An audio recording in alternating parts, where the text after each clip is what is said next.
Well, we're going to turn back to the mess here because of the weather. Southwest Airlines now says it plans to return to normal operations with minimal disruptions. That's their words. Tomorrow, after that deadly holiday blizzard triggered a meltdown for the entire airline. The company has scrapped thousands of flights again today. That's the latest in a series of mass cancellations, stranding passengers for days across the country. ABC's Jay O'Brien joins us now live from Washington. Jay, so I want to ask you about the federal angle here. The Department of Transportation says it's investigating Southwest Airlines. What does that mean exactly? Well, what are they looking to look at and hold the company accountable for?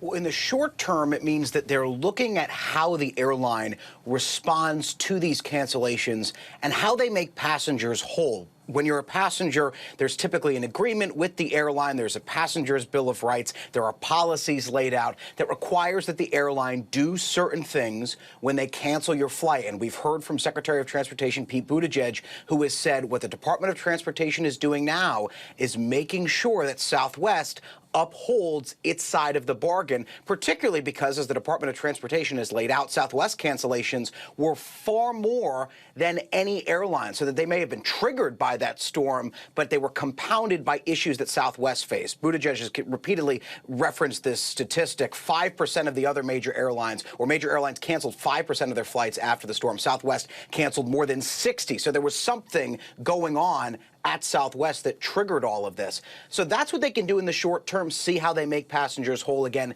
In the long term, we know that the Department of Transportation is keeping an eye on Southwest, keeping an eye on how these cancellations began in the first place and how they're responding. But what form that inquiry takes is still unclear because it's still so early and Southwest is still trying to reset its operations, Terry.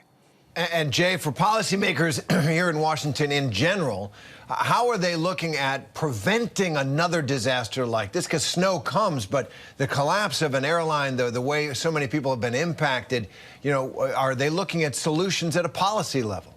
Well, and that's the question that really hangs over this entire process. I can tell you, I was doing calls on the radio this morning with DJs across the country, and that's the question that they asked. And the answer is murky. It depends on how much the Biden administration really has an appetite to tackle this issue, if they want to try to confront this head on and see if you can stop this from ever happening again. The other thing I'll tell you is that we've heard from members of Congress who have said that they want to investigate this. The Senate Commerce Committee chair has said that she wants to begin to look into this in the new Congress come January. So we might see a continuation of this Southwest storyline and what went wrong and what could have been done to prevent it when lawmakers start taking a look at this when they return to Washington as early as next week, Terry.